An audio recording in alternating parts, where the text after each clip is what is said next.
Listen to AM 560 The Answer online at 560theanswer.com, on the AM 560 mobile app, on your Alexa-powered smart speaker, and on TuneIn, iHeart, and on Odyssey. If you're looking for the latest news, insight into what it means, and the sharpest opinion, there's only one station in Chicago where you can turn, and it's this one. We're AM 560 The Answer. Top of the morning, Dan, and in for Amy J this morning is John Cass, johncastnews.com, and Chicago Ald podcast as well. Thank you. Great to be here. So maybe, boy, this would be fun if you had like Vrdolyak, Madigan, and Burke all sharing a cell or sharing a room like... Who slices the garlic thin so that it liquefies in the pan? Yeah, it would be like Goodfellas. Yeah. Good. Who slices the apples into 16 little pieces? Well, it's not the Irish guy the two Irish guys who are going to cook. Somebody's got to cook. They're going to make the porridge on the hot plate. So, Fast Eddie Vrdolyak sentenced again, 18-month sentence Friday for income tax evasion. Yeah. To be convicted twice for really 3 different sets of crimes is most unusual, says UIC poli-sci professor Dick Simpson. Oh, the unusual is usual here, especially with our politicians. So, boy, losing all Dick of these... used to hang out with them at the city council. Well, he was a former alderman, yeah. Former alderman. Well, I mean, losing all these Panjan drums, these gentlemen who've devoted their lives to public service the way Madigan, Burke, and Vrdolyak have. Boy, I don't know. I think they spell it cervix, not service. How are we going to fill this void? So here's what I tweeted, and the responses are interesting, sort of proving my point. Thank you for those who did. I tweeted out, I've never met him, but I was always intrigued by friends of a center-right persuasion who describe him as a nice guy. Yeah, I saw that, and I think I retweeted it. Like a good fella. He's a good fella. So here, he's a hail fellow well met who had no compunction about fleecing his neighbors. And I said, Chicago, this is where the blind leads the willfully blind. In the city of tribes, Vrdolyak was a tribal leader, and so he had all his guys, all the people that he cared about that were part of his crew and clique and his neighborhood in the 10th Ward in South Chicago. So many different characters. Hawk, One-Eyed Hawk, Tony Roke, the Ox. One-Eyed Hawk from Game of Thrones?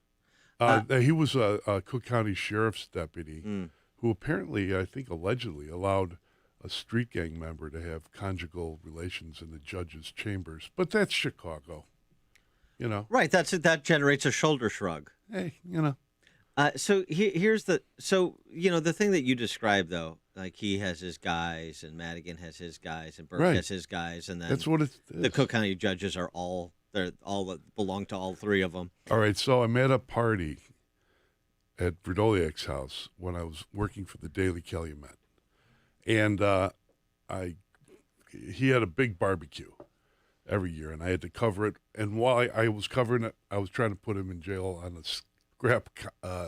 scrap contract, okay? And I didn't know that the U.S. attorney helped negotiate the contract before he became U.S. attorney.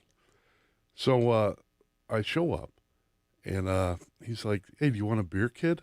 And I'm like, yeah, sure, I'll have a beer. And he points to the bartenders. There's 3 bartenders, middle-aged guys with white shirts, with the notches in the shirts. Right. And, like something out of, like, All in the Family. Yeah. And he says, hey, get the kid a beer. Make sure it's cold. Okay, Judge? He had judges. There were judges sticking their hands in ice buckets to get beer. Yeah. That's your honor to you, sir. But that's what it is. It's like a show. It's almost like it's a street thing, it's street theater, street gang almost. Well, so that's sort of where I was going. Okay, so fine, you're a member of his crew, and so you have a certain. I wasn't. I know you. I'm just a person who's a member of his crew has a affinity, a sort of affinity for him. Right. But you're in a gang, right? Or what do you think? You think you're in a civic organization? What do you think you're in when you're part of Vrdolyak's crew or Madigan's crew or Burke's crew? Why don't you go watch this movie called not The Departed? What was it called? The Good Shepherd. Yeah, Matt Okay. Damon. Yeah, I saw Matt it. Damon Yeah. playing George Bush, starting the CIA, Yeah, I right? saw it. Basically, Mm-hmm. the WASP starting the CIA, and so they show up at Joe Pesci's house to talk about something like we're going to kill Castro or we're going to attack Cuba. And Pesci in the backyard, sitting there with a little espresso, says, "Hey, I know what we got, and I know, like the blacks have their thing, the Puerto Ricans have their thing, all these different ethnic tribes he's mentioning. But what's your thing?" he says to the white Anglo-Saxon Protestant. And Matt Damon turns to him and says, "We've got the United States of America, Mm-hmm. and all you're doing is passing through." Mm-hmm. Yeah. And in a way, that kind of thing is real, or was real for many years. And so you can't expect urban people, groups to think otherwise. Well, So they get their guy, they get their champion. and so some of the responses to what I said include this: fleecing his neighbors? Question mark. Normally, I agree with you, meaning me, but I think you'd be hard pressed to find somebody on the south side of Chicago who has a bad thing to say about him. You obviously know nothing about his personal life and his relationships, etc. Well, I guess my point is, yes, I understand that he took care of his people, but it was at the expense of everybody else. And so I don't think I'd be hard pressed to find somebody outside of the South Side, outside of his crew, to say something negative about him. But of course, internally, for the people he stole on behalf of and then redistributed a small percentage to. You want to get people to hate that don't like him? Ask David Axelrod, Basil Talbot, if he's still alive, Well, Lynn Sweet, all these people. Yeah, but that's because of the Harold Washington days. Even before. The press in Chicago, just like the Washington press, is really about genuflecting to authority, as you've pointed out many Yes, times. right, of course. And Vrdolyak fought daily. Richard J. Mm-hmm. came up by fighting for committeemanship, defeating Daley's candidate for Democratic committeeman of the 10th Ward. Back in those days, the old man Daley referred to everybody. He'd refer to a proft or to a Cass as Polacks. Mm-hmm. I don't even know if you can say that anymore. No You just said offense, it. Yeah. but that's everyone was that to him, and Vrdolyak was that. To him. Yeah, but so that excuses No. shaking down I'm not University of Chicago excusing. hospital system. I'm not saying you. I'm saying in the the reaction you get here. Here's another one, just to give you an example. And this is it. Cut me in or cut it out. This is the Chicago culture. By the way, it is a death culture, politically, culturally. Another one. I caddied for him many times as a kid. Ball buster, but good guy. Tipped well and got me out of a legal issue when I was 20. He got himself out of a legal issue when he was 21. I think he was suspect in a murder at the University of Chicago. Sure. Law school, though. Law school. Oh no, I understand. He's an officer of the court, like all those, like the judges who were bartending for him at his barbecue. I think officers of the court. The thing about writers is that we like interesting fighters, interesting politicians, Yeah. rogues. But because the others are so bland and in their corruption. He wasn't, and he was an interesting fellow. Well, I understand that he's I'm not defending. I'm just trying to put him in context. I know. I know you're not defending. We're getting past that. This isn't responding to you personally. Right, it's not all about me. This flamboyance. So it doesn't Like a Frank Sinatra thing.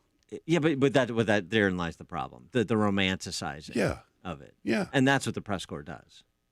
I mean, vilifying / romanticizing, and sometimes Sure. the vilification aids and abets the romanticizing. I got sucked into it when I was a kid. I was covering him when I was 24, 23, and he was the de facto mayor of the city. You think Jane Byrne was the mayor? Right. Please. Right. All right. So it was just a fascinating time. Make a great novel, a great TV show for Netflix. Maybe Obama. Hey, Barack, I know you listen to Dan. Could you produce this thing for me? Well, and then I remember too when the Republican Party, such as it is, but this is going back Celine, 30 years. Right. Well, in Chicago, they prostituted themselves Of course. to Ed Vrdolyak. Oh, Ed Vrdolyak's a new Republican. He's a white guy. White guy running against a black guy. He's a Republican. Oh, yeah. Right? There is no Republican Party. No, I know, but John Cass has said that so long that even Dan Proft believed it. But this is 35 years ago. Yeah, sure. He's a Republican. It's you want to understand why there's no Republican Party. I mean, here's another case study. Prostituting yourself to Ed Vrdolyak so you can say we've got a serious candidate for mayor. No quality standards. Right. Or let's put a liberal up there from Hyde Park, and he'll turn into a racist.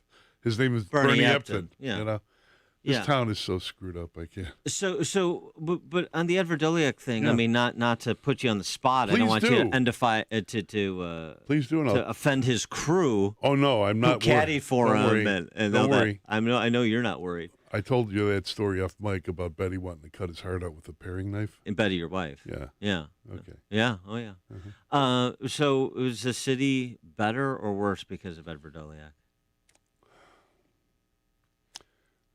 The city did not change because of Ed Vrdolyak. The city is worse because of Republicans who thought he was like that, like you just mentioned. Oh, we have a candidate. The city is corrupt to its core, and the elite, the moneyed class, that the same crew that tried to push Bill Daley on the city for mayor, and some of us fought it and lost. That same crew, the same crew that had Bill Cellini running the Republican Party while Jim Thompson was, I don't know what, singing in African-American choirs, promising not to raise taxes again and doing so. That city started its corruption so long ago that it's forgotten its own name. It's forgotten it's lost its soul, and it's going down the drain as a result.